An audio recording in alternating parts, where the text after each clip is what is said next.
예, 안녕하세요. 정신과 의사 김석대입니다. 오늘은 많은 분들이 호기심을 가지고 궁금해하고 흥미를 가지는 IQ라는 데 대해서 말씀드려 보겠습니다. IQ, Intelligence Quotient, Intelligence, 지능, Quotient, 지수, 지능 지수. 지수라는 거는 어느 일정 시기에 있는 값을 기준으로, 그걸 기준으로 100으로 하고 현재 시기에 있는 값을 계산해서 그 차이를 말하는 겁니다. 주가지수라는 게 뭐 제가 잘은 모르겠습니다만 아마 한 80 몇 년도에 그때의 주가를 100으로 놓고 지금은 그때보다 한 20, 30배 올라갔으니까 뭐 2000 뭐 이렇게 된 거겠죠. 물가지수는 몇 년도에 배추값을 100으로 놓고 그때 500원이었다. 지금 배추값이 1000원이다. 그러면 물가지수는 그때 500원, 지금 1000원이니까 200이 되는 거죠. 그렇게 계산하는 겁니다. 그러면 IQ, 지능지수는 과연 뭘까? 지능지수는 6살이면 6살. 그 동년배의 아이들의 전체 지능의 평균을 100이라고 놓고 그 다음에 이 아이의 지능이 얼마인가. 10살 난 애가 검사를 해보니까 12살 난 어린이의 평균 지능과 같아요. 10살인데 12살이니까 12 나누기 10 하면은 12가 되죠. 그다음 곱하기 100 하면 IQ가 120.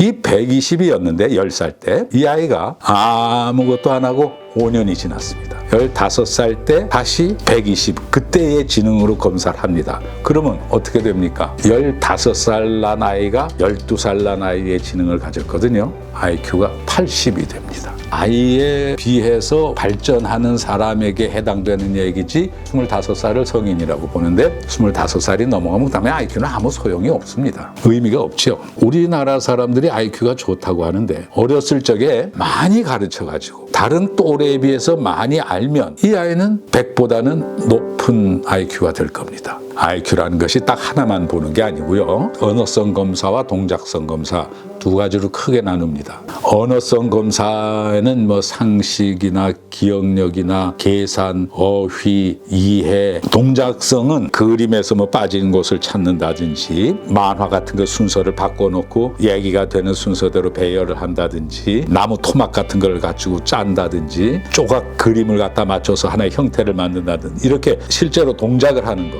IQ가 너무 높으면 자기 또래 친구들과 어울리기가 어렵습니다. 자기 또래 친구들은 쟤는 뭐 저런 도깨비 같은 이상한 소리를 해 하고 이 IQ가 높은 사람은 쟤네들하고는 얘기가 안 통해서 못 놀겠어. 자기와 같이 놀만한 사람들은 또 어리니까 안 놀고 그래서 대인관계나 사회생활에 좋지 않습니다. IQ가 높다는 거는 동작성 검사와 언어성 검사가 모든 부분이 다 골고루 잘한다는 얘기입니다. 모든 걸 다 골고루 잘하면 좋아 보이죠. 이 사람이 이것도 잘하고 이것도 잘하고 이것도 잘합니다.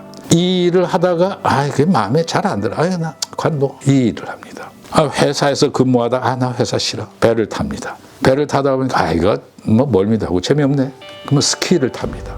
또 그러다 관둬라 나는 음악이나 할게. 여러 가지를 하게 되면은 어느 하나도 제대로 할 수가 없죠. IQ가 높아서 모든 것을 다 잘하는 것보다 각 부분 중에서 한 가지를 잘하는 것이 오히려 IQ 점수는 낮더라도 그 사람이 성공할 가능성은 훨씬 높습니다. 지능검사, 한국에서는 퀴즈라고 얘기합니다. KWIS인데 Korean Wechsler Intelligence Scale이라고 합니다. 그 검사가 왜 하게 되느냐 하면 사실은 병을 진단하기 위해서 하는 겁니다. 이 부분을 이만큼 하는데 이 부분이 너무 떨어졌어. 이 사람은 정신적으로 문제가 있어. 그러니까 각 분야를 봐서 그 비교를 해가지고 정신병리를 찾아보기 위해서 하는 진단 도구입니다. 그게 제가 권한다면은 IQ가 높으면 뭐든지 다 잘하는 사람은 성공하기가 어렵다고 그랬지 않았어요? 한 가지만 열심히 잘하는 사람이 훨씬 성공 가능성이 높다고 그랬는데 이런 지금 앞으로 전문화 시대에는 IQ 높은 사람보다는 한 가지 잘하는 사람이 필요합니다. 지능검사는 안 하는 게 좋고요. 어떤 정신병적인 요소가 보이지 않는다면은 정신병 진단을 위해서 하는 거니까 한다 하더라도 본인은 자기 결과를 모르는 게 좋습니다. 왜 그러냐 하면 내가 어떤 아이에게 IQ를 검사했는데 굉장히 높습니다. 높으면 나는 IQ가 높아. 그래 너희들 공부해라. 나 뭐 놀아도 얼마든지 너희들만큼 할 수 있어. 교만하게 되세요. 공부를 안 하게 됩니다. 또 IQ가 낮아요. 나는 해도 안 되는 걸 뭐 자포자기하게 됩니다. 모르는 것이 오히려 더 좋다. 그런 생각이고 아이들을 어떻게 키울 것이 좋으냐. 그 문제에 봉착하게 됩니다. 아이를 키우는 부모님들에게 이 말씀 꼭 드리고 싶습니다. 옆집 애를 보니까 옆집 애가 굉장히 노래를 잘 불러요. 근데 우리 애는 아닌 것 같아. 저 노래 잘하잖아. 너는 왜 노래를 못하니? 음악학원에 보냅니다. 어디 나갔다가 애들하고 다투다가 얻어맞고 왔어요. 너는 왜 우리가 뭘 못해줘서 빵 얻어맞고 댕기냐? 너 태권도. 마치 무엇과 같으냐 하면 사과나무가 있고 배나무가 있습니다. 사과나무에서 사과가 열고 배나무에서 배가 열리는데 이 사과나무 가진 사람이 저 배가 더 크고 달고 맛있잖아. 너는 왜 그 시커먼 사과를 달고 그랬어? 너도 배를 열어야지. 좋은 방법 아니라는 거 아시겠죠? 소나무가 있는데요. 어떤 소나무는 쭉쭉 뻗었어요. 아주 매끈하게 잘 올라간 소나무가 있습니다.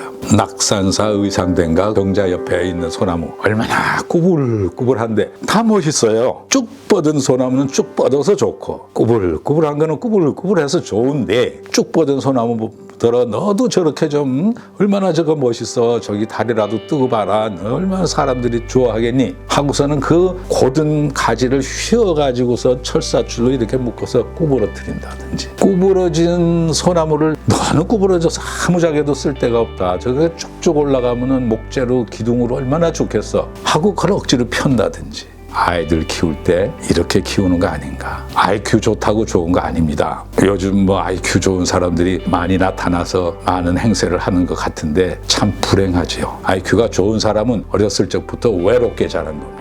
자기 또래들과도 안 맞고 큰 애들과도 안 맞고 IQ 너무 신봉하지 않았으면 좋겠습니다. 세계에서 우리나라 사람들이 제일 IQ가 좋다고 얘기합니다. 그런데 아직까지 노벨상 탄 사람이 없습니다. 무엇을 뜻하나요? 이거 좀 깊이 생각해 보시고 우리 아이들이 전부 잘 자기 개성대로 자기 생긴 대로 쑥쑥 잘 자라는 그런 부모님들이 되기를 바랍니다. 감사합니다.